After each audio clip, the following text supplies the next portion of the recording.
하나님 말씀 같이 보겠습니다. 요한계시록 2장 1절부터 5절입니다. 요한계시록 2장 1절부터 5절입니다. 에베소 교회 사자에게 편지하라. 오른손에 있는 7뼈를 붙잡고 7 금촛대 사이를 거니시는 이가 이르시되 내가 내 행위와 수고와 내 인내를 알고 또 악한 자들을 용납하지 아니한 것과 자칭 사도라 하되 아닌 자들을 시험하여 그의 거짓된 것을 내가 드러낸 것과 또 내가 참고 내 이름을 위하여 견디고 게으르지 아니한 것을 아노라. 그러나 너를 책망할 것이 있나니 너의 처음 사랑을 버렸느니라. 그러므로 어디서 떨어졌는지를 생각하고 회개하여 처음 행위를 가지라. 만일 그리하지 아니하고 회개하지 아니하면 내가 내게 가서 내 촛대를 그 자리에서 옮기리라. 아멘. 우리의 삶은 하나님의 부르심에 반응하는 삶이라는 것을 우리가 나눴습니다. 우리의 삶이 하나님의 부르심에 반응하기 위해서 우리는 하나님을 찾아야 됩니다. 그래서 하나님을 찾아야 될 필요성을 지금 보아가고 있는데, 오늘은 지난주에 이어서 우리에게는 경향성이 하나가 있습니다. 우리에게는 하나님을 떠나려는 경향성이 있습니다. 우리 모두가 다 그렇습니다. 이거는 믿는 자이건 믿지 않는 자이건 하나님을 떠나려는 경향성이 있습니다. 하나님 믿는 사람이랄지라도 누구나 예외 없이 하나님을 떠나려는 경향성을 가지고 있습니다. 그리고 이 경향성을 우리가 방치하게 되면 우리의 삶 안에는 하나님을 떠나는 현상들이 나타나게 돼 있고 하나님의 생명이 거치게 되는 것들을 우리가 경험하게 되어집니다. 그래서 이 경향성이 있는 우리에게, 그래서 하나님은 우리에게 하나님께로 돌아오라고 말씀하시는 거죠. 그래서 거기까지 우리가 살펴봤었고, 오늘은 이렇게 하나님께 돌아오라고 그랬을 때 하나님께 돌아간다는 말에 대한 부분들을 잘못 오해하는 게 있습니다. 잘못된 관점으로 바라보는 것이 있고, 그 다음에 그럼 하나님께 돌아오라고 얘기하고 있는 하나님의 말씀의 의미가 뭔가, 이 두 가지를 보려고 합니다. 그래서 하나님께 돌아오라고 하고 있는 말씀의 의미를 보게 되면 그게 정확하게 하나님을 찾는다는 말이라는 것을 우리는 금방 이렇게 알 수가 있게 됩니다. 자, 첫 번째입니다. 하나님께 돌아오라고 하고 있는 그 말에 대해서 잘못된 관점, 잘못된 이해를 가지고 있는 게 있습니다. 세 가지를 좀 보려고 합니다. 그 아래 첫 번째, 하나님께 돌아오라고 하고 있는 그 말씀이 자신과 상관없는 거로 생각하는 관점이 있습니다. 하나님께 돌아오라고 하고 있는 말씀이 자신에게 와닿지 않는 게 있습니다.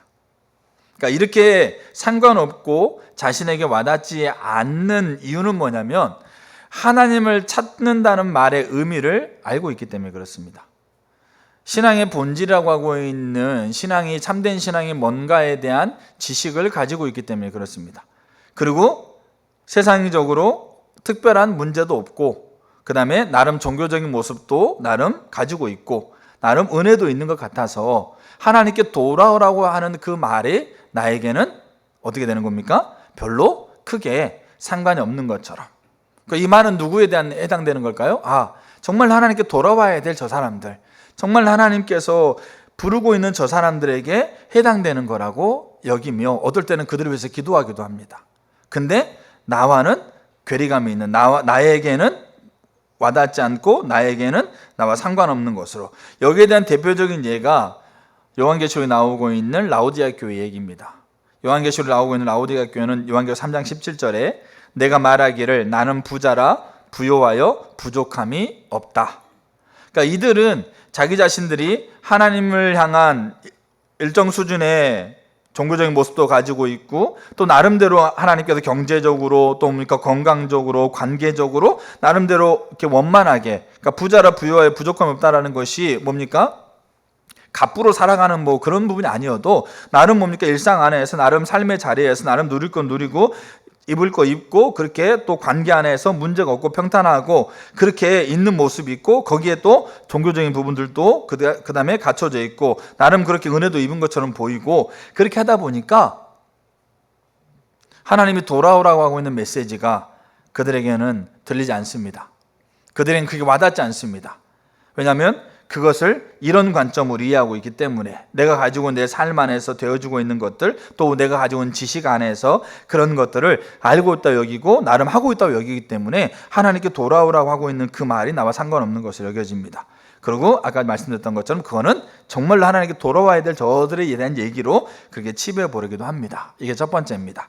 그러니까 우리가 우리 자신들 다 한번 돌아보면 좋겠어요. 그러니까 하나님이 하나님을 떠나려는 경향성을 가지고 있는 자들에게 돌아오라 얘기하고 있는 거예요. 그렇다고 한다면 우리가 그 하나님께 돌아오라고 하고 있는 메시지 앞에 우리가 그 부분 앞에 우리가 서야 될 책임이 있는 거지 않습니까? 근데 이게 나와 상관없다고 생각하면서 내가 나름 잘하고 있고, 내가 나름 뭡니까 성경 지식이 있고, 나름 뭡니까 열심히 하고 있고, 나름 뭡니까 직책이 있고, 나름 경험이 있으니까 그 부분에 대해서는 나와 상관없다. 이거를 가지고 그 돌아오라고 하고 있는 말을 오해한다라는 거예요. 자, 두 번째하고 세 번째는 우리 가운데 정말로 필요한 겁니다.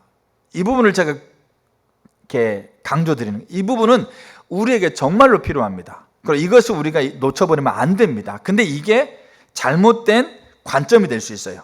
자, 그게 뭐냐면, 두 번째가 뭐냐면, 하나님께 돌아오라고 하고 있는 그 말을 잘못된 관점으로 이해할 때, 그게 뭐냐면, 하나님의 사랑을 강조하면서 구원파식의 관점을 갖는 거예요.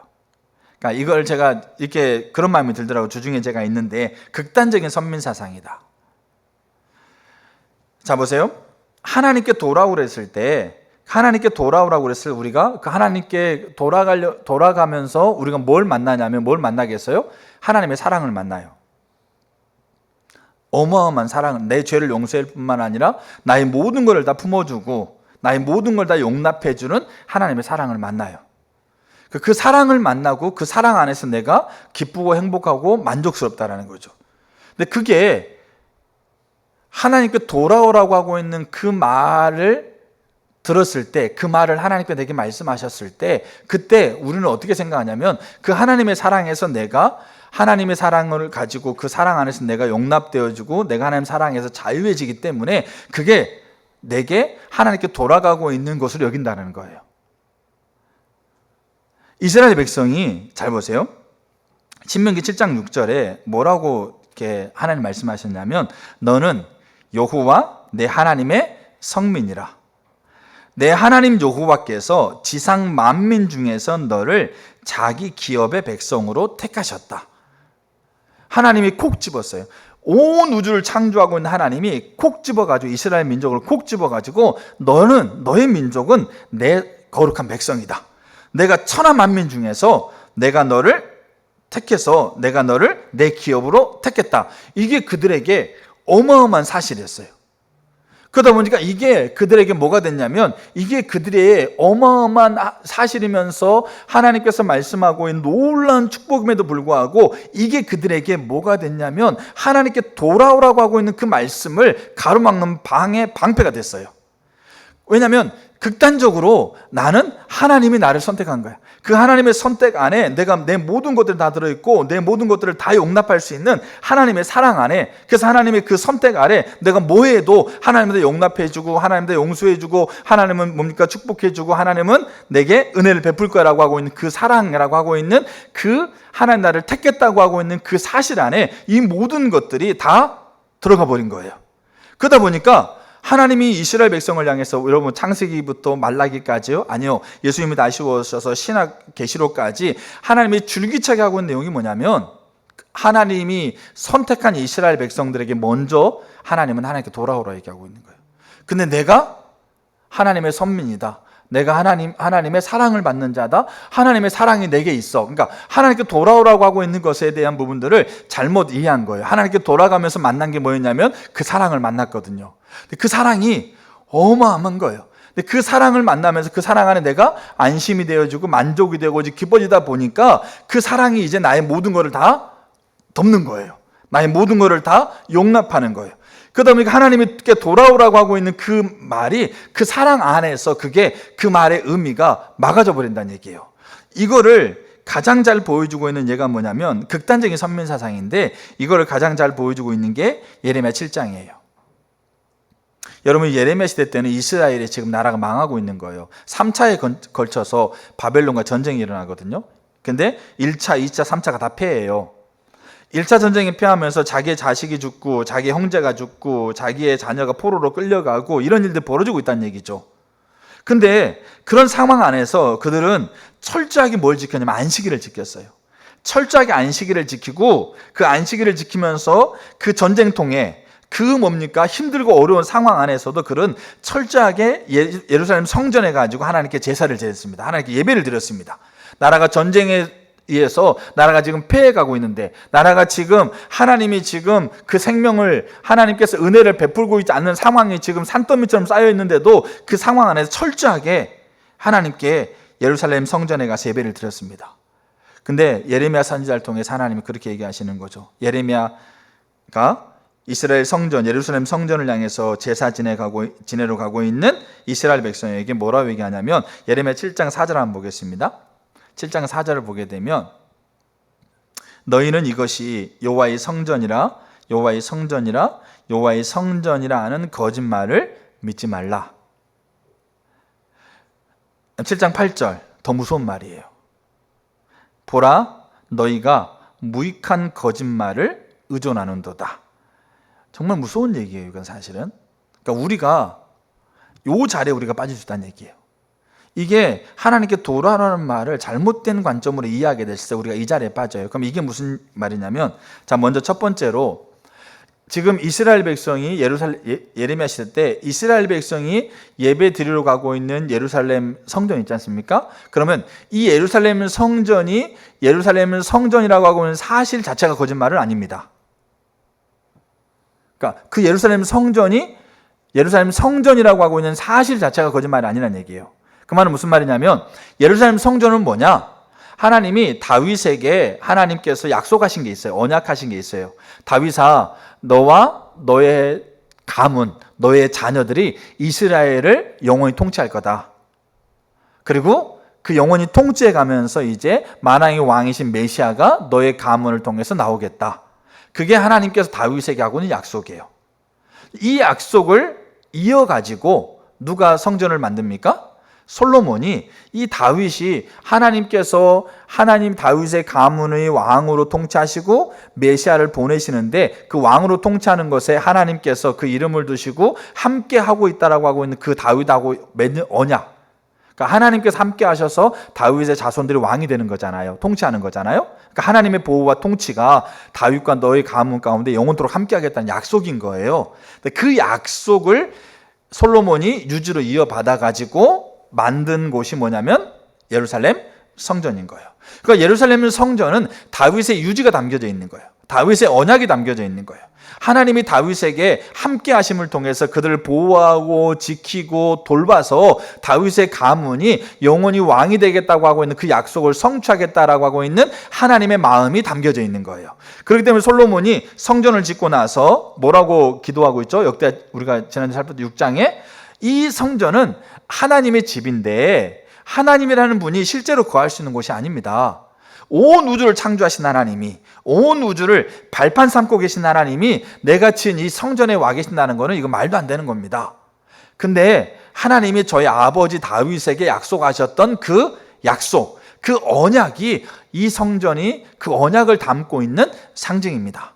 그래서 우리가 어디에 있든지, 어떤 상황에 처해 있든지, 어떤 모습 가운데 있던지라도 이 성전을 향해서 하나님 앞에 간구하거든 하나님께서 이 성전을 통해서 약속하셨던 그 약속을 성취해 주십시오. 그게 이 성전에 대한 의미였던 거예요. 그렇기 때문에 예루살렘 성전이 하나님의 성전이라고 하고 있는 사실 자체가 거짓말이 아니에요. 지금 여기 예레미야 얘기하고 있는 것처럼 이곳이 여호와의 성전이라 여호와의 성전이라 여호와의 성전이라 하는 거짓말을 믿지 말라 그랬잖아요. 그러면 이 예루살렘 성전이 여호와의 성전이라고 하고 있는 사실이 거짓말이라는 얘기 아니에요. 그러면 이게 왜 거짓말이 되냐 이거죠. 우리가 거짓에 대한 부분을 잘 알으셔야 돼요. 이게 왜 거짓말이 되냐면, 하나님이 다윗에게 약속하셨던 하나님의 보호하시고 지키시고 돌보셔서 하나님이 그 가문을 왕으로 세워가고 하나님의 통치를 하나님께서 하나님의 생명을 나타내겠다고 하고 있는 그 약속의 증표가 여호와의 성전인데, 문제는 뭐냐면 이들이 그 하나님이 약속하셨던 그 약속이 이들에게 실제가 되는 것, 이들에게 실제가 되는 것이 그들 가운데 안 되고 있다는 얘기예요. 그러니까 이게 여호와의 성전이라고 하고 있는 것을 아무리 외쳐도, 잘 보세요. 하나님이 살아있습니다. 하나님이 살아있습니다. 하나님이 치유자입니다. 근데 이 하나님의 치유자가 저 사람의 실제가 아닌 거예요. 그러면 그게 거짓말인 거예요. 그 사람에게. 그러니까 우리가 그렇게 하나님이 살아있고 하나님이 실제라고 얘기하는데 나에게는 그게 누려지지 않고 있다고 한다는 것은 아무리 얘기하고 아무리 얘기해도 그게 내게는 뭡니까? 와닿지 않는 거잖아요. 그러니까 지금 이스라엘이 지금 여호와의 성전이라고 하면 사실이 거짓말이 아니라 그 사실이 그들에게 실제가 되고 있지 않는 거예요. 왜 그들에게 실제가 되고 있지 않느냐? 다윗과 솔로몬은 여호와의 성전이라고 하고 있는 그 사실이 그들에게 실제가 되기 위해서 하나님께서 말씀하고 있는 하나님이 그 삶의 전부가 되어지는, 하나님과 하나님의 나라가 그 삶의 목적이 되어지고 하나님이 그 중심의 전부가 되어지고 하나님만이 만족이고 하나님만이 그 삶의 기쁨이고 그 삶의 추구하는 바라고 하고 있는 이 하나님이 그의 전부가 되어지는 것이 그 삶의 중심 가운데 있었거든요. 그 중심을 가지고 그가 어디에 있든지, 광야에 있든지 전쟁터에 있든지 아니면 그가 뭡니까? 집에 있든지 그 성전을 향해서 또는 성전을 이렇게 가서 그곳에서 하나님 앞에 제사를 드렸을 때 그때 하나님께서 이곳이 여호와의 성전이라고 하고 있는 것이 그들에게 실제가 됐거든요. 근데 지금 예레미야 7장에 얘기하고 있는데 8장, 6장, 그 전 6장이 뭐라고 그러냐면 너희가 선지자로부터 제사장으로부터 선지자까지 모든 사람들 이구동성으로 너희 마음속에 탐심이 가득하다. 너희 마음속에 탐욕이 가득하다. 너희 마음속에 세상 사랑이 가득하다. 그러니까 선지자들이 평강하다 외치나 너희 가운데 평강이 없지 않느냐. 그러면서 이 여호와의 성전에서 예배를 드리면서 이곳은 여호와의 성전이니까 하나님께서 그 이름을 두셨고 다윗과 솔로몬에게 언약하셨던 말씀이 여기 있으니까 이 말씀대로 하나님께서 우리에게 평강하고 축복을 줄 겁니다 라고 하고 있는데 그게 거짓말이지 않느냐. 그렇게 하고 있는 거예요. 그러니까 그 사실이 거짓말이라는 게 아닙니다. 근데 더 무서운 게 뭐냐면 여기 7장 아까 8절에 뭐라고 그러냐면 예레미야를 통해서 뭐라고 그러냐면 너희가 그 무익한 거짓말을 뭐한다? 무익한 거짓말을 의존한다 이렇게 돼 있어요. 의존한다. 의존한다는 말을 다른 번역으로 제가 한번 읽어드릴게요. 그러니까 우리에게 있는 부분이에요. 다른 부분. 하나는 의뢰한다. 하나는 의지한다. 또 하나는 믿고 안심한다. 또 하나는 자신을 속이고 있다. 하나님께 돌아오라고 하고 있는 것이에요. 하나님의 돌아간다라고 하고 있는 것을 하나님의 사랑이 그 관점으로 그러니까 극단적인, 아까 제가 서도 얘기했잖아요. 이거 깨닫는 게 너무 중요한 거예요. 하나님을 얼마나 사랑하셨는지, 그 사랑 안에서 우리가 얼마나 자유롭고 그 사랑 안에서 얼마나 우리가 생명을 누리는 존재인가, 이거 깨닫는 건 너무 중요한 부분이에요. 근데 문제는 뭐냐면 극단적으로 이게 구원파식의 구원이에요. 극단적으로 그 사랑이니까 다 된다고 생각하고 있는, 그 사랑이니까 나를 택했으니까 다 될 거라고 생각하고 있는. 근데 이스라엘이 그랬어요. 의존한다는 말이 그거 믿고 안심한 거예요. 내가 괜찮다라는 거죠. 근데 또 하나 다른 번역성에는 자신을 속이고 있는 거예요. 속고 있는지도 모르는 상태에서. 그러니까 하나님께 돌아오라고 하고 있는 것이 그 관점에서 이해가 되어지니까 내가 돌아가고 있지 않아도 난 안심이 되는 거죠. 왜? 하나님 날 사랑하니까. 내가 요한계시록 2장에 에베소 교회에게 네가 처음 상을 받았고 네가 돌아오라 얘기했는데 하나님이 나를 사랑하셔. 하나님의 사랑 가운데 내가 안전해. 하나님 사랑 가운데 내가 만족해 하고 있으니까 내가 안심이 되는 거예요. 근데 분명히 성경은 무익한 거짓말을 의뢰하고 있고 그 거짓말 안에서 믿고 안심하고 있고 스스로를 속이고 있다고 얘기하고 있는 거예요. 이게 잘못된 이해예요. 이 사실이 너무너무 중요하고 너무너무 우리 가운데 선명하게 깨달아져서 우리가 자유를 누리고 우리가 안심하고 우리가 평강을 누려야 됨에도 불구하고 하나님께 돌아오라고 하고 있는 그 상태에서 돌아가지 않는 것까지 하나님이 품지 않아요. 그러니까 우리가 참 중요한 게 뭐냐면 이스라엘 바울이 그렇게 얘기했어요. 이스라엘 백성들한테 너희가 스스로 자처했다. 하나님이 너희를 택했다라고 하는 사실 하나에 모든 것이 다 될 줄 알고 너희 스스로 하나님이 돌아오라고 하고 있는 것들을 너희가 방치하고 너희가 그것들을 무관심하게 대하고 너희가 그대로 너희가 움직이지 않았을 때 그러면서 너희는 하나님 택했으니까 하나님이 사랑했으니까 나는 자유하고 안심하다라고 그렇게 여기고 있는 것이 너희 스스로 하나님 사랑의 밖으로 가는 것은 너희 스스로 자처했다고요. 그러니까 하나님이 너희를 버려 이방에 갈 수밖에 없었다. 왜? 하나님의 목적을 이루시기 위해서 이방에 갈 수밖에 없었다. 그래서 이방을 통해서 다시 이제 너희에게 다시 가고 있는 거 아니냐, 그렇게 얘기하고 있는 거예요. 이게 하나님께 돌아오라고 하고 있는 그 말의 의미를 잘못 이해하는 거예요. 그래서 회개도 필요 없다고 여기 어떤 분들은 다 용서되었으니까 하나님의 사랑이 다 품어요. 어떤 죄가 있든지 어떤 잘못이 있든지 어떤 평판이 있든 어떤 문제 가운데 하나님의 사랑은 다 품을 수 있다고요. 근데 돌아오지 않는 자들까지 품지는 않아요. 그러면 십자가가 왜 필요하겠어요? 십자가가. 예수님 십자가는 필요 없어요. 하나님 하늘에서 다 용서됐다고 땅땅땅 3번 치면 끝나요. 그렇게 할 수 있는 분이세요. 근데 십자가가 왜 필요하겠습니까? 예수님이 그 고난을, 그 아들이 이 땅에 오셔가지고 십자가의 모진 고난을 당하면서 뭡니까? 죽음을 당하고 하나님과 관계가 끊어지는 그 정말로 인생의 가장 아픈 아픔을 당하면서 십자가에 왜 달리셔야 되겠어요? 그거 없어도 다 내 사랑 안에 다 품을 수 있어. 모든 하나님 다 품습니다. 사랑 안에. 그러나 하나님께서 경향성을 가지고 떠나고 있는 자들에게 돌아오라고 얘기하고 있는 이들이 돌아오지 않는 것까지 하나님은 품을 수 없는 거예요. 그래서 이스라엘을 하나님께 돌아오라고 그렇게 외치죠. 그렇게 외치고 광야 1세대가 10번을 하나님께서 그렇게 외치고 그 이후에 이스라엘 백성들에게 하나님 수없는 많은 선지자를 통해서 목이 터져라 외치죠.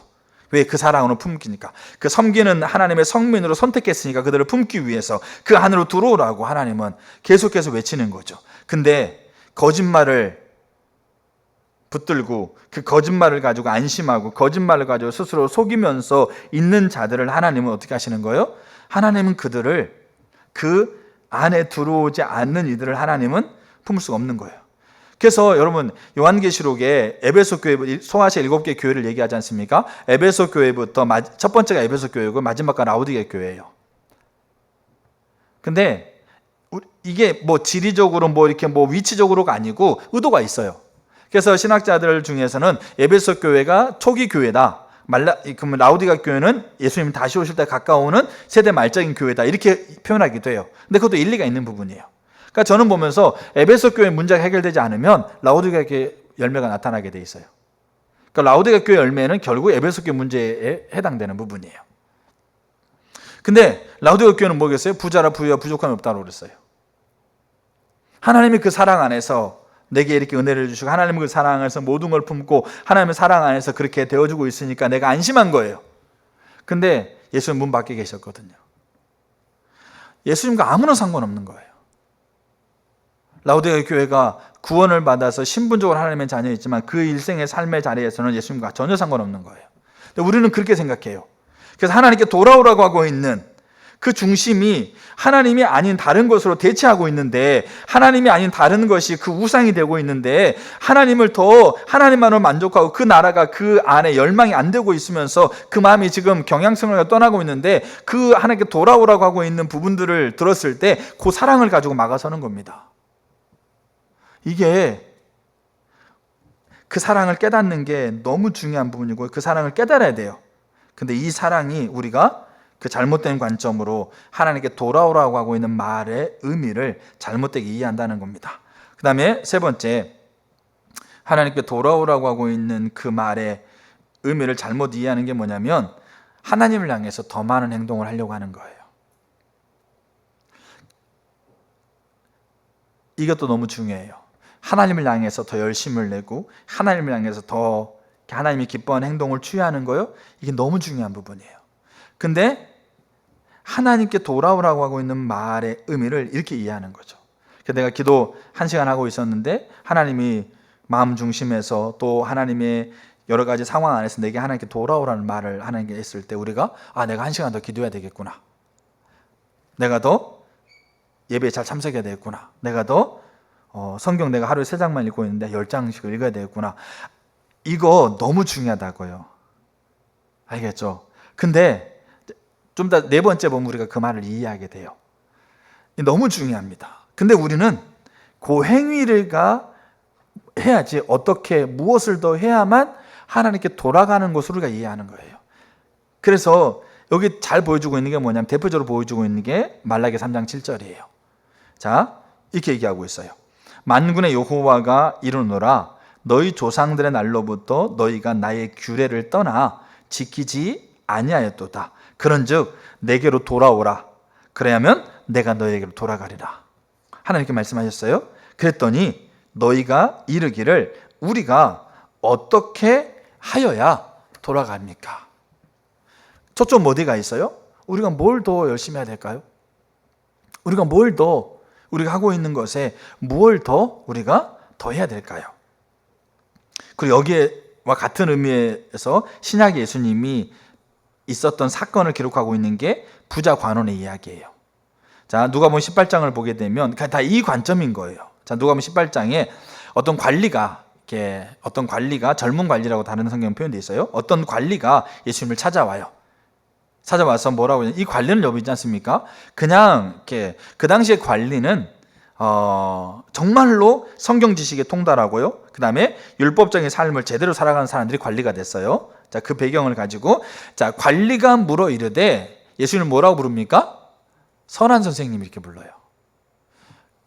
초점이 뭐냐면 이 관리가 예수님을 찾아온 이유는 뭐냐면 이 예수님이 선하게 보였던 거예요. 그러니까 선하는 것은 이제 영생과 연결되는데 그러면 이 관리가 예수님을 왜 선하다고 여겼겠어요? 왜 선하다고 여겼냐면 자기가 하고 있는 율법 있잖아요. 자기가 지키고 있는 율법을 예수님이 잘 지켜 보이거든요. 근데 자기도 율법을 잘 지켰는데 마음속에 뭐가 있겠어요? 마음속에 이렇게 불안감이 있는 거예요. 뭐에 대한 불안감? 영생에 대한 불안감. 더 이렇게 했음에도 불구하고 그 마음속에 하나님이 자기를 사랑하면서 하나님께서 그를 이제 완전하게 하나님께서 그를 책임져 주겠다는 어떤 이 마음, 이게 그 안에 없는 거예요. 열심히 율법을 지키면 없는데 예수님은 율법을 잘 지키고 그것도 있는 게 보이는 거잖아요. 그러니까 예수님에게 찾아와가지고 선한 선생님, 이 말 한마디 속에 당신은 내가 봤을 때 율법을 잘 지키고 율법대로 살고 규칙을 잘 지키면서 영생의 확실한 소망을 가지고 있는 것처럼 보입니다. 그래서 물어보는 거죠. 그러면 당신이 하고 있는 그것을 하고 있는 비결이 뭡니까? 그러면 물어보는 게 뭡니까? 이렇게 물어보는 건 내가 무엇을 하여야 영생을 얻겠습니까? 그러니까 예수님 당신의 삶과 내 삶을 딱 비교해 봤을 때 이제 예수님 당신이 딱 얘기해 주는 게 있으면 그 얘기해 주는 것에 내 삶에 필요한 것들은 딱딱 이제 이렇게 뭡니까? 이제 딱 이렇게 없애가다 보면 아, 내가 뭔가 안 했던 게 있겠구나.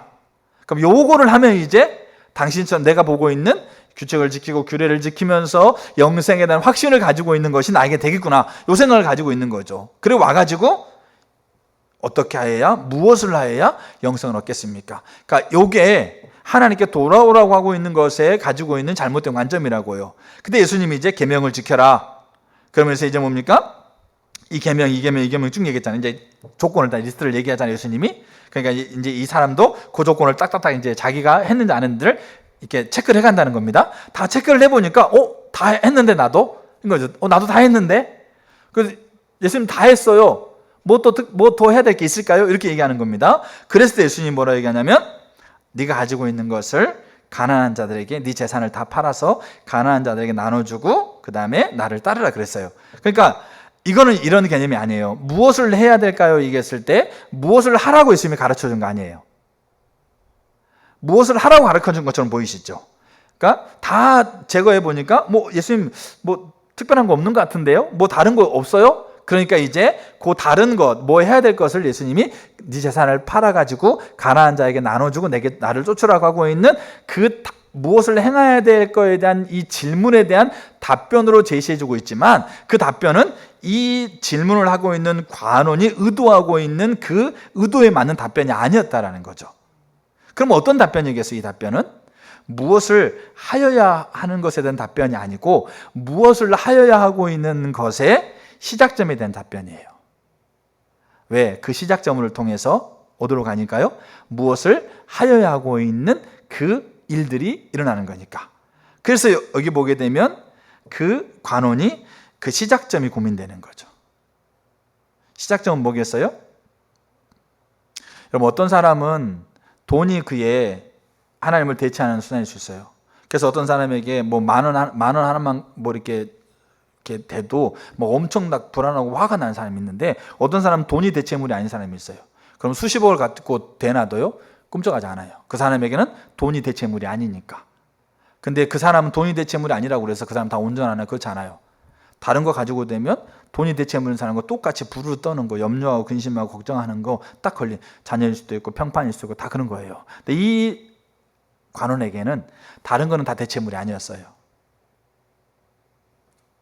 그리고 선까지 그걸 할 수 있는 가능 있었다고요. 근데 정작 그 중심에 하나님이라고 하고 있는 분, 하나님이라고 있는 분을 대체하고 있는 것은 돈이었어요.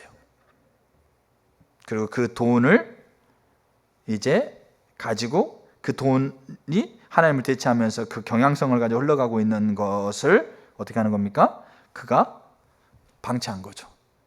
어떨 때는 그거를 몰랐을 수도 있고 그렇게 흘러가도록 방치하고 있는 거예요. 그러니까 돈이 하나님보다도 사랑하는 게 되잖아요. 그래서 가난한 자들에게 팔아주라고 하고 있는 그것이 그에게는 그 첫 출발점이 딱 건드려졌을 때, 그 출발점이 건드려졌을 때 그 출발점을 버릴 수가 없었어요. 그 출발점을 내려놓고 하나님 앞으로 돌아갈 수가 없었어요. 하나님께 돌아가고자 하면서 무엇을 해야 될 거를 관심을 가지고 그것에 대한 질문을 하고 그것에 대한 게 뭡니까? 하려고 하는 의지를 가지고 있었지만 그것의 관점을 가지고 첫 출발점을 예수님이 얘기했을 때 그 출발점이 딱 걸린 거예요. 그러니까 이게 하나님께 돌아간다고 했을 때 우리가 갖는 잘못된 관점이에요. 제가 세 가지를 얘기했죠. 하나는 하나님께 돌아가라고 하고 있는 그 하나님의 말씀, 하나님의 그 인도하심에 그게 우리와 와닿지 않아요. 우리에게 별 상관이 없는 것처럼 여겨져요. 왜? 나는 나름 잘하고 있으니까. 난 나름 뭡니까? 내가 생각하고 있는, 내가 가고 있는 거, 인생을 그렇게 잘 설계해 가고 있고 거기에 또 종교적인 행위를 하고 있고 그러다 보니 하나님의 은혜도 이렇게 좀 부어지는 것 같으니까. 근데 삶에 어떤 특별한 어떤 이렇게 뭐 문제가 없으니까 그건 나랑 상관없는 것처럼 나와 이렇게 관계없는 것처럼 와닿지 않는 거예요. 두 번째가 하나님께 돌아가라고 하고 있는 것에 대해서 하나님께 돌아가면서 하나님의 사랑을 만나면서 그 사랑 안에서 내가 기쁨을 가지고 만족을 가지고 즐거움을 가지고 거기에 머무는 그것이 하나님께 돌아오라고 하고 있는 것을 가로막게 돼요. 그걸 깨닫는 게 너무 중요함에도 불구하고.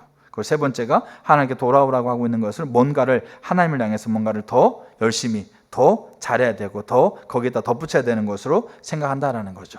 그게 잘못된 관점이에요. 그리고 이 관점을 가지고 하나님께 돌아오라고 하고 있는 것을 내가 반응합니다. 그러면 하나님께 돌아오는 게 아니에요. 자, 이제 그러면 두 번째, 그럼 하나님께 돌아간다는 게 말이 뭐냐라고 하고 있는 부분들을 좀 이렇게 우리가 보겠습니다. 그러니까 그 하나님께 돌아간다고 하고 있는 말이 하나님을 찾는다는 말이라고 보시면 돼요. 자, 헨리 블랙카이 목사님이 하나님과 신선한 만남에서 이렇게 하나님께 돌아가는 걸 얘기하고 있는 게 아니고 하나님께 멀어지는 걸 얘기하고 있어요. 하나님께 멀어지는 거. 자, 멀어지는 거를 보면 돌아가는 걸 우리가 이렇게 이해할 수가 있게 돼요. 자, 하나님과 신선한 만남에서 이렇게 쓰고 있습니다. 하나님으로부터 멀어지는 것은 활동과는 무관합니다. 그러니까 어떤 활동을 하고 안 하고냐가 하나님께 내가 멀어졌는가 멀어지지 않는가에 대한 부분들을 보는 것과는 무관하다는 거죠. 그럼 그 말은 뭐냐면 내가 어떤 활동을 했기 때문에 내가 지금 하나님께 지금 멀어졌다라고 하고 있는 것을 판단하는 것이 1차 판단점이 아니란 얘기예요.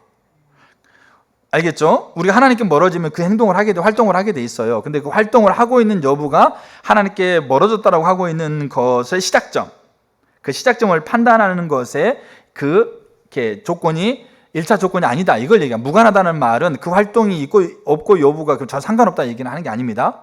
꼭 그 말을 이해할 필요가 있습니다.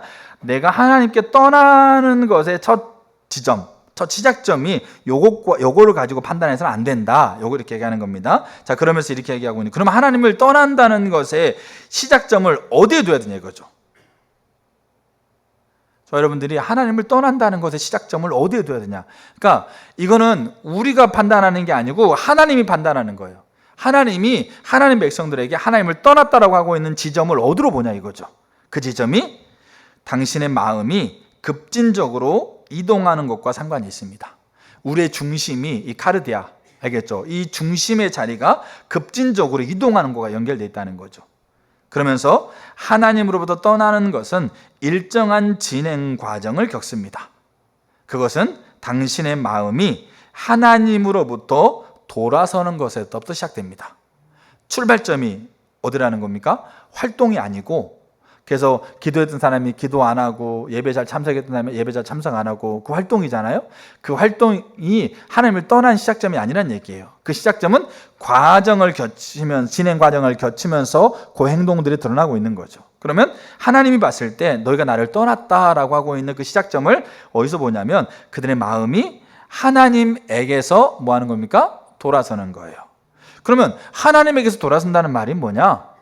하나님에게 돌아선다는 말이 뭐냐? 그러니까 우리가 하나님께 돌아가라고 하고 있는 것은 우리가 하나님께 돌아섰던 그 자리로 가는 건데, 보세요. 이거를 이제 십자가 복음에서 더 구체적으로 설명하고 있어요. 자, 하나님을 떠나는 것은 우리의 마음 속에서 하나님께서 더 이상 우리의 유일한 구원자요, 유일한 주인이요, 생명이요, 만족이 되시기를 그치는 순간 시작합니다.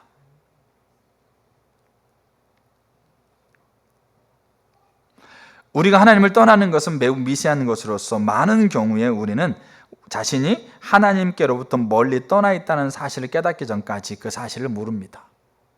우리 마음 중심이요, 하나님이 기쁨이 되었고 하나님 만족이 되어지고 하나님과 하나님의 나라가 내가 열망하는 유일한 열망이 되는 자리에서 우리의 마음이 돌아서면, 우리의 마음이 벗어나면, 그러면 그게 하나님을 떠나는 거예요. 누가 그렇게 말씀하시느냐? 하나님이 그렇게 말씀하시는 거예요. 하나님이 자기를 떠났다라고 하고 있는 것을 그렇게 말씀하시는 거예요. 그리고 그 진행 과정을 겪으면서 어떻게 되는 겁니까? 그 활동들이, 그 현상들이 드러나게 되는 거예요. 그럼 하나님께 돌아오라고 하고 있는 거는 뭐냐면, 그러면 이게 하나님을 떠나는 과정이잖아요. 그럼 하나님께 돌아오라고 하고 있는 것은 그 역순으로 따라오면 안 돼요. 역순으로 따라오면 안 돼. 왜냐하면 역순으로 따라와도 안 될 수밖에 없는 거예요. 이스라엘 백성이 그 역순으로 따라왔거든요. 어떻게 보면 더 열심히, 알겠죠? 더 전쟁통에도 그 성전에 가가지고 안식일을 철저하게 지키면서 그 역순으로 따라가려고 했는데 안 되는 거예요. 왜냐하면 하나님이 말씀하고 있는 떠나가는 길이 출발이 이쪽이었다고 한다면 돌아오는 길은 그 역으로 돌아오는 게 아니고 이 출발점부터 돌아간다는 거죠. 이 출발점에서 내 중심이, 내 마음이 하나님이 전부가 되고 있는지, 하나님과 하나님의 나라가 나의 목적이 되고 있는지, 하나님의 평가가 나의 유일한 평가가 되고 있는지, 자, 이것이 우리가 비춰보면서 이것을 어떻게 하라는 겁니까? 생각하라는 거예요. 그래서 오늘 읽었던 이제 에베소서 2장에 하나님이 그 길을 얘기해 주고 있는데 세 가지 길을 얘기해 주고 있어요. 하나가 뭐냐면 어디에서 떨어졌는지 생각해라. 이 생각은 활동을 얘기하고 있는 게 아니에요. 내가 좀 활동을 좀 이렇게 못하고 있네? 아, 내가 또 더 못했네? 아, 내가 이거 또 이렇게 안 되고 있네? 이걸 얘기하고 있는 게 아니고 어디에 떠났는지를 생각하라. 그러니까 첫 출발점, 너의 마음을, 너의 중심을 하나님의 기준에 비춰봐라. 떠났는지 생각해라. 그리고 떠나서 하나님에게 멀어져 있는 부분들이 보인다고 하면 회개해라. 그리고 처음 사랑을 가져라. 처음 행위를 가져라. 이게 하나님이 제시하고 있는 길이에요. 그래서 우리가 하나님께 돌아오라고 하고 있는 그 말을 잘 보여주는 두 가지, 하나는 같은 의미니까 두 가지 예를 제가 나누고 이렇게 마치려고 하는데, 첫 번째 큰 예는 뭐냐면 사울과 다윗에 대한 이야기예요. 사울과 다윗은 똑같은 상황을 겪었어요, 사실은. 근데 한 사람은 하나님께 돌아갔고 한 사람은 하나님께 돌아가지 않았어요. 자, 사무엘상 15장을 보게 되면 이렇게 되어 있습니다. 22절에 하나님이 사울에게 마지막 기회를 주시는 거예요. 자, 22절에 사무엘이 이르되 여호와께서 번제와 다른 제사를 그의 목소리를 청종하는 것을 좋아하심같이 좋아하시겠나이까? 알겠죠? 순종이 제사보다 낫고 듣는 것이 순양의 기름보다 나으니, 이렇게 되어 있습니다. 제사보다 뭐가 낫다고요? 순종이 낫다. 그래서 이제 말씀을 순종하는 게 하나님께서 기뻐하는 바구나, 이렇게 단편적으로 이해하시면 안 돼요. 하나님은 지금 뭘 얘기하고 있냐면 그 순종의 시작점을 얘기하고 있는 거예요. 그러면 이 시작점에서 사울이 문제가 생겼다는 얘기예요. 이 시작점에서. 그러니까 이 시작점에서 어떤 문제가 생겼느냐? 이거는 지금 사울에게 하나님께서 주시는 마지막 기회입니다. 마지막 기회여서 이 시작점을 지금 계속 사울에게 계속 얘기해 주고 있는 거예요. 사울이 왕이 될 때부터, 아니요, 그 왕 이전부터 계속 사울의 중심이 뭔가 이 시작점에서 뭔가 문제가 생긴 거예요. 쉽게 말해서 경향성이 있는데 이 경향성을 사울이 방치하고 있던 거죠. 그럼 왜 그러냐? 자, 사무엘상 15장 사건만 얘기하게 되면 사무엘에게 사울이 아말렉이라는 나라와 전쟁을 하게 되죠. 그때 하나님이 분명하게 사무엘을 통해서요. 그 하나님이 사울을 지금 뭡니까? 시험하고 있는 겁니다. 분명하게 사울에게 명령하신 바가 뭐냐면 아말렉 모든 군인과 모든 사람을 다 죽이고 그다음에 짐승들을 다 죽여라. 그게 아말렉 전쟁에서의 하나님이 사울에게 하고 있는 명령이었어요. 근데 우리가 알다시피 아말렉 전쟁을 하나님의 도움으로 하나님의 은혜로 아말렉 전쟁을 승리했습니다. 자, 승리했을 때 사울은 다 죽였는데 누구만 살렸습니까? 아말렉 왕인 아각 왕을 살렸고 그 다음에 살찐 짐승, 알겠죠? 살찐 짐승들을 군사들이 이제 다 죽이러 가고 군사들이 튼실하고 이렇게 살찐 짐승들을 가지고 오는 것들을 살렸어요. 자, 그리고 하고 나서 이제 사무엘이 전쟁터로 와가지고 하나님이 말씀하셔서 전쟁터로 왔을 때 그때 사무엘이 그렇게 하는 거죠. 왜 당신은 왕을 살렸고 짐승을 살렸느냐? 하나님 다 죽이라고 그러는데 왜 왕을 살렸고 짐승을 살렸느냐? 자, 그렇게 얘기했을 때 사울이 뭐라고 대답했느냐? 15장 15절 한번 보시게 되면 그래서 이 얘기 22절에 이 얘기를 하고 있는 거죠. 15장 15절 사울이 이르되 그것은 무리가 아말렉 사람에게서 끌어온 것인데 백성이 당신 하나님 여호와께 제사하려 하여 양들과 소들 중에서 가장 좋은 것을 남김이요 그 외의 것은 우리가 진멸하였나이다 하는지라. 여기에 자기 자신이 왕 살린 건 쏙 뺐어요. 그럼 백성들이 짐승 가져온 것을 얘기했어요. 그러면서 우리가 제사하려고 그랬다. 백성들도 그렇게 얘기했겠죠. 그러니까 제사하려고 그랬다 하고 있으니까 그 남겼다 이렇게 얘기하는 겁니다. 자, 그랬을 때 순종이 제사보다 낫다고 얘기하는 겁니다. 이 말은 사울의 시작점을 얘기하고 있는 거죠. 그러면 사울의 시작점이 뭐가 문제였을까? 두 가지 문제가 생겼어요. 사울의 시작점이. 그러니까 이 시작점이 본래 하나님 의도하는 시작점은 뭐였냐면 하나님이 그에게 전부가 되어지고 유일한 주가 되어지고 유일한 만족이 되어지고 유일한 기쁨이 되어지는 것. 그게 하나님이 사울을 왕으로 세운 이유였고 그게 사울이 집정 초기에 가졌던 시작점이었어요. 근데 이 시작점이 점점점 시간이 지나면서 경향성을 가지고 이 시작점이 변화하고 있는 건데 이 변화하고 있는 것을 사울이 방치한 거죠. 알겠죠? 그러면서 이제 그 아말렉 사건을 통해서 두 가지 시작점이 변화가 생겨요. 하나님이 전부가 된 시작점에서 두 가지 시작점의 변화가 생기는데 첫째가 뭐냐면 하나가 하나님이 전부가 되고 하나님으로 만족했던 것에 대체하게 생기는 것이 생기게 돼 있어요. 사울에게. 뭐냐면 자신의 평판이었어요. 자신의 명성이었어요. 자신의 위대함을 알리는 거였어요. 여러분 그 당시에 전쟁을 했을 때 승리하고 패했다라는 것에 대한 마침표가 뭐였느냐? 그 전쟁에 어떻게 보면 왕일 수도 있고 아니면 그 전쟁터에 가장 뭡니까? 그 최고 장군이든 아니면 그 한 나라의 왕이든 그 전쟁터에 사로잡아가지고 모든 백성들 모든 군인들 앞에서 그 왕의 머리를 칩니다. 그게 전쟁이 공식적으로 끝났다라고 하고 있는 선언이고 그 왕의 머리를 쳤을 때 그때 거기에 모여있는 군사들 그다음에 백성들이 뭐 하는 겁니까? 승리의 함성을 지르면서 누구를 높이는 거죠? 그 승리를 주도했던 그 장군, 승리를 주도했던 왕을 높이게 돼 있어요. 그게 그 당시에 전쟁의 승패의 마침표였습니다. 사울이 누구의 도움으로 승리했습니까? 하나님의 도움으로, 하나님의 은혜로, 하나님의 능력으로 승리했는데 그 아가왕을 살려가 실제로 그 아가왕을 사울이 죽였거든요. 죽이면서 그 승리의 그 영광을 누가 받으려고 그런 거죠? 자기가 받으려고 그런 거였어요.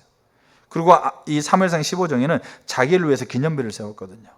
그러니까 하나님이 전부이고 하나님으로 만족하고 하나님의 평가를 소중하게 여겼던 그 시작점에 변화가 생겼다고요. 그게 자기의 영광과 자기의 평강과 자기의 명성과 자기가 칭찬을 받으려고 하고 있는 그 하나님의 영광이 아닌 자기가 칭찬을 받으려고 하고 있는 그 시작점에 문제가 생긴 거예요. 또 하나 시작점에 문제가 생긴 게 뭐냐면 사울에게 이게 둘이 같은 연결되는 부분인데 사울이 백성을 두려워하게 됐어요. 백성들의 말과 행동을 사울이 두려워하게 됐어요. 그래서 그게 하나님만 의지하고 하나님만을 두려워하고 하나님이 자기의 주인이고 자기의 보호자이라는 것이 분명하게 사울에게 있는 그 시작점에서 사울의 시작점에 변화가 생긴 것 중에 하나가 백성들을 두려워하게 됐어요. 백성들의 말, 백성들의 의견, 그것대로 하지 않게 되면 그거 두려우니까 자기가 영향력이 사라질까 봐, 자기가 가지고 있는 그 모든 것이 잃어버릴까 봐 백성을 두려워하게 됐어요. 그래서 잘 보셔야 될 게 뭐냐면 이 두 가지 시작점에 변화가 생겼는데 사울은 자기 시작점에 변화가 생긴 거는 얘기하지 않고 두 가지 변화 중에 상대방이 가지고 그 시작점의 변화 가운데 그나마 덜 우리의 그 합리화죠. 자기 변호죠. 자기 방어죠. 그나마 덜 저 사람이 가져와서 내가 어쩔 수 없다라고 그렇게 얘기하고 있는 거죠. 근데 이거는 시작점의 변화인 거예요. 이 시작점의 변화가 생기니까 그 활동이 그렇게 나오고 있는 거죠. 그래서 이 순종을 얘기하고 있는 것은 그 행동을 다 죽이는 행동을 얘기하고 있는 부분을 말씀하고 있는 거지만 결국은 시작점에 대한 얘기예요. 이것과 똑같은 예가 그 사울에 이어서 이스라엘의 왕이 되고 있는 다윗의 예예요. 시편 51편에 16절에 이렇게 되어 있습니다.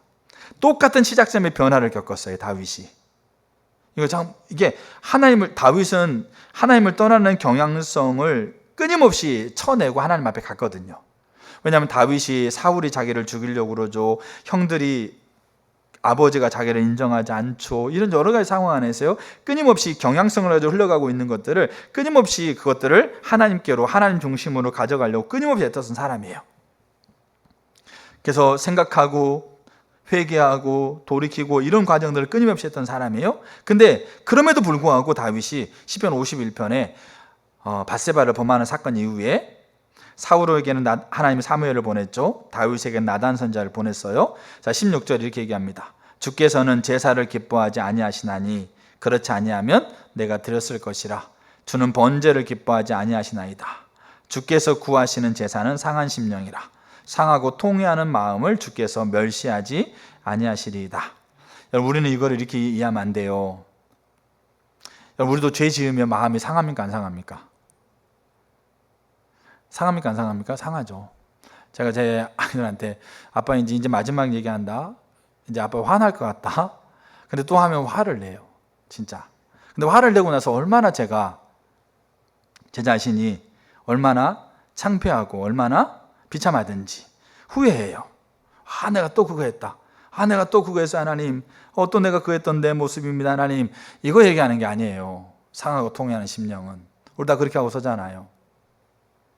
근데 여기 상하고 통회하는 심령이라고 상한 심령이라고 하고 있는 건 뭐냐면 시작점에 대한 얘기예요. 시작점. 다윗이 하나님이 전부 내 평생의 소원이 하나님 만나고 하나님의 아름다움을 보고 하나님의 성전에서 하나님을 사모하는 거다. 그게 다윗의 평생의 소원이었고 이 평생의 소원을 위해서 하나님을 떠나려는 경향성을 끊임없이 하나님 앞에 그렇게 돌이켜가고 있었는데 그런 상황 안에서도 그가 이스라엘이 전쟁터에 있었을 때 이 다윗은 이제 이렇게 부강하니까 전쟁에 나가지 않았어요. 그래가지고 뭐 오전에 뭐 이렇게 충분히 자고 좀 이렇게 먹을 것 먹고 이제 나른해진 상태에서 이제 이 왕궁의 테라스에 올라갔더니 그 보이는 그 집에서 밧세바가 목욕하고 있는 장면이 보이잖아요. 이때 다윗이 말하고 있는 상한 심령이 뭐냐면 내가 하나님이 전부가 되었던 그 자리에 하나님으로 만족했던 자리에 안일함이 들어오고 탐욕이 들어오고 욕망이 그 자리에 대체하고 있었던 것을 내가 방치하고 내가 그 마음을 내가 끊어내지 않고 그 마음대로 내 삶이 흘러가고 있는 것을 내가 내버려뒀던 것에 대한 고백이에요. 그 행동, 내가 그 행동 잘못했다. 나 또 그 행동했네. 이거를 하나님 앞에 용서를 구하는 것 이전에 그 시작점에 대한 하나님, 제가 하나님이 전부가 되었던 자리에서 내 중심이 떠났습니다.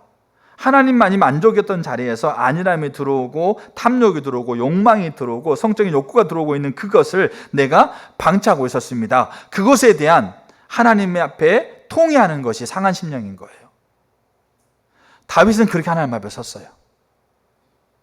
그래서 사울은 그 사실을 인정하고 하나님 앞에 통회하며 떨어진 것을 생각해서 그 떨어진 것을 보였을 때 회개하고 돌아선 게 아니고 사울은 그것을 변호했었고 다윗은 자기가 그렇게 하나님을 떠났다라는 것을 인정하고 그것이 너무나도 하나님으로부터 멀어지고 하나님을 떠나고 하나님을 버린 결과라는 것을, 버린 행동이라는 것을 처절하게 인식하고 하나님께 회개하며 선 거예요. 그게 상한 심령에 대한 얘기고 그게 하나님께 돌아오라고 얘기했을 때 하나님께서 말씀하고 있는 그 부분이에요. 그래서 우리는 우리 자신의 마음을 비춰보셔야 돼요. 어디에? 하나님의 말씀에, 하나님께서 하나님을 떠난다고 얘기하고 있는 그 관점에 우리 자신을 매 순간 비춰봐야 된다고요. 우리의 활동과 무관하는 거예요. 활동이 더 열심히 하는 거, 활동이 더 못하는 거, 이 활동과 무관하게 우리는 먼저 이 시작점을 끊임없이 하나님 앞에 뭐 하셔야 되는 겁니까? 하나님의 말씀 앞에 끊임없이 내 시작점을 하나님의 말씀 앞에 비춰봐야 돼요. 자, 그리고 오늘 읽었던 이제 요한계시록 2장에 나와 있는 그 길에 대한 얘기예요. 에베소 교회는 우리가 1장부터 2장 1절부터 4절까지 참 뭡니까? 외부적인 모양은 탁월했어요. 진짜 탁월했습니다. 어느 못지않게 탁월했어요. 하나님이 그래서 근데 하나님이 책망할 게 한 가지 있다고요. 그 책망하는 거를 뭐라고 얘기하냐면 처음 사랑을 버렸다. 그리고 이 처음 사랑하고 그 다음에 처음 행위하고 같은 의미로 얘기하고 있습니다. 그러면 우리가 이걸 이해할 필요가 있는 게 뭐냐면 그러면 에베소 교회가 드렸던 처음 행위는 뭘까? 이게 처음 사랑인데 그 처음 행위는 뭐지? 그러니까 예수님 믿고 했던 가장 첫 번째 행동? 그럼 그 행동을 더 하라는 얘기인가? 예수님 딱 믿고 나서 너무 그 사랑에 감격해가지고 내가 매일매일 하나님 앞에 기도하러 갔어요. 3시간씩 4시간씩. 그러면 처음 행위를 가지라고 그러면 그거 하라는 얘기인가? 아니면 내가 예수 믿고 너무 감격스러워가지고 만나는 사람마다 붙잡고 전도했어. 그러면 처음 행위를 가지라고 그러니까 내가 지금 그걸 더 하라는 얘기인가? 자, 그 부분이 아닌 거예요. 그러면 그게 뭐냐에 대한 부분을 우리가 좀 볼 필요가 있어요. 자, 그러면 에베소 교회가 처음 시작됐을 때, 알겠죠? 에베소 교회가 처음 시작했을 때의 모습으로 우리가 좀 돌아가면 처음 사랑과 처음 행위가 연결되어 있는 건데, 그래서 어디서 떨어져 있는지 생각해라. 그리고 회개하고 처음 사랑, 처음 행위를 가져라 얘기하는 겁니다. 그렇기 때문에 어디서 떨어져 있는가? 이 떨어져 있는가가 이제 그들이 생각해야 돼요. 그들이 하나님의 관점에서 자기 자신을 비춰봐야 돼요. 그러면 처음에 이제 에베소 교회가 시작된 대로 가게 되면 그들이 했던 행동이 그 행동의 시작점에 대한 이야기를 살펴볼 수 있어요. 그 행동을 왜 그들이 하게 됐는가에 대한 부분들. 자, 사도행전 19장 17절에 보게 되면 에베소 교회가 이제 시작되는 장면이 나옵니다. 자, 17절. 에베소에 사는 유대인과 헬라인들이 다 이 일을 알고 두려워하며 주 예수의 이름을 높이고 믿는 사람들이 많이 와서 자복하여 행한 일을 알리며, 이게 좀 믿는 사람들, 하나님 믿는 사람, 예수 믿는 사람들이 유대인과 헬라인들이 하나님을 믿게 되어지고 그 믿는 사람들이 이제 자기의 죄를 자백하면서 그 자기의 행한 일들을 알렸다고, 공개적으로 알렸다는 겁니다. 자, 그리고 나서 이제 19절에 또 마술을 행하던 많은 사람들이 그 책을 모아가지고 와서 모든 사람 앞에서 불사르니, 광장 앞에서 불살랐거든요. 그 책값을 계산한 즉 은 5만이 되더라. 그러니까 5만은 이렇게 어떤 사람은 이렇게 우리나라 돈으로 약 한 2억 원 정도 되고 어떤 사람은 뭐 25억 뭐 그렇게 얘기합니다. 근데 많은 돈이에요. 그러니까 마술하는 사람이 책을 태웠는데 한 약 뭐 가장 작은 추정치로 약 2억 원어치를 책을 태웠다. 그럼 책이 한두 권이겠냐고? 아니죠. 그럼 이거는 책을 태웠다고 그러는데 책만 태웠을까요? 아니죠. 그 마술에 관련된 모든 것들을 다 태워버린 거예요. 자, 그럼 그게 그들이 했던 행동이에요. 그들이 했던 행동인데, 그러니까 성경에 드러나고 있는 어떻게 보면 행동인데, 이 행동이 왜 그들이 됐냐 이거예요. 왜 그렇게 됐냐면 에베소라는 도시는 지금도 7대 불가사의라고 얘기하고 있는 게 있어요. 이해가 되지 않는, 세계 역사 가운데 이해가 되지 않는 아주 불가사의한 것들이 있는데 그 중에 하나가 뭐냐면 아데미 여신이 있었어요. 아데미 여신. 근데 아데미 여신이라고 하고 있는 그 여신을 숭배하는 것이 불가사의 중에 하나인데 그 여신의 가장 중추적인 신전이 있었던 곳이 에베소라는 도시입니다. 그런데 에베소라는 도시는 아데미 여신을 중심으로 형성된 도시라고 보시면 돼요. 정치, 경제, 사회, 교육, 그거 다 어디로 연결되겠어요? 아데미 여신과 연결되고 있는 거예요. 그 도시가. 그래서 아데미 여신 때문에 교육, 아담의 여신에 의해서 또 경제가 이루어지고 아담의 여신에 의해서 사회가 형성된 거죠. 그래서 이렇게 다른 지역에서 오시는 분들도 그 아담의 여신 때문에 오고 있는 거죠. 그래서 거기에서 이제 경제 활동이 되어지고 사회 활동이 되어지고 교육이 되어지고 관계가 형성되는 거죠. 그게 그 도시가 그런 도시예요. 자, 그런 도시 가운데 그래서 아담의 여신을 실제로 믿는 사람도 있고 아니면 아담의 여신을 안 믿지만 경제적인 수단으로 사용하는 사람도 있고, 알겠죠? 그렇게 모여있는 도시라 보시면 돼요. 우리가 흔히 뭐 사우디나 뭐 중동, 이라크 이런 쪽 생각하시면 돼요. 그러니까 알라, 알겠죠? 그로 형성된 도시라 보시면 돼요. 자, 거기에 바울이라는 사람이 딱 들어가가지고 강력한 하나님의 능력으로 누가 드러나게 됩니까? 예수님이 드러나게 되죠. 그리고 그 예수님을 만나는 사람들이 생겨나게 돼요. 그게 에베소 교회 시작이에요. 알겠죠? 근데 그들이 그걸로 끝났지 않았어요. 예수님을 만나고 예수님을 영접한 거죠. 그러니까 제자가 된 거지 않습니까? 그 말은 뭐냐면 예수님이 자기의 주라는 고백을 하게 된 거죠. 나의 구원자이면서 나의 주다. 그 말은 예수님이 내 안에 주가 되시고 나를 통치할 뿐만 아니라 내 모든 삶의 만족과 생명이 예수님에게 나온다. 내 모든 삶의 모든 것들이 예수님에게서 나온다라고 하고 있는 그들의 마음 중심에 예수님이 전부가 되는, 그게 그 당시에 예수를 믿는 거였어요. 그 당시에 제자였어요. 그게 되어지니까 그들이 행했던 일들, 그들이 가지고 있었던 것들이 더 이상 그들에게는 의미가 없는 거죠. 그러면 몰래 숨어서 버리고 태울 수 있잖아요. 근데 그들은 이거는 몰래 하지 않았어요. 광장에서 2억 원어치 이상의, 때로 뭐 20억 원 이상의 것을 다 태워버렸다고요. 마술하는 사람은 그냥 우리가 이 마술사 얘기하는 게 아닙니다. 아담의 여신으로 인해서 먹고 사는 걸 얘기를 해요. 부적, 채, 가르침, 그 다음에 뭡니까 장난감, 그 다음에 뭐 이런 물건, 이런 것들 다 가져와 태워버렸다는 거죠. 여러분, 이게 간단한 게 아니에요. 우리가 사우디아라비아 가가지고 그 시청광장, 사우디 시청광장에서 이슬람 경전 코란 있잖아요. 그거 한 페이지만 찢어가 태워도요, 그 사람 거기서 맞아 죽습니다. 거기서 알라가 잘못했다고 얘기하는 한마디만 해도 그 사람 맞아 죽어요. 그 사우디 광장 앞에서. 여기서 얘기해도 그 사람들이 모르니까 잘 모를 수 있는데, 여기서 태워도 누가 알겠어요. 근데 몰래 태우면 그럼 그거는 믿음이 없는 거 아니죠. 근데 그들은 하나님이 전부가 되어지고 하나님을 그들의 온전한 두려움의 대상이고 하나님이 그들의 생명의 주가 되셔서 그 생명의 만족과 하나님이 그 생명을 책임진다라고 하고 있는 그 중심의 고백으로 그들은 광장에서 그 일을 공개적으로 행한 거예요.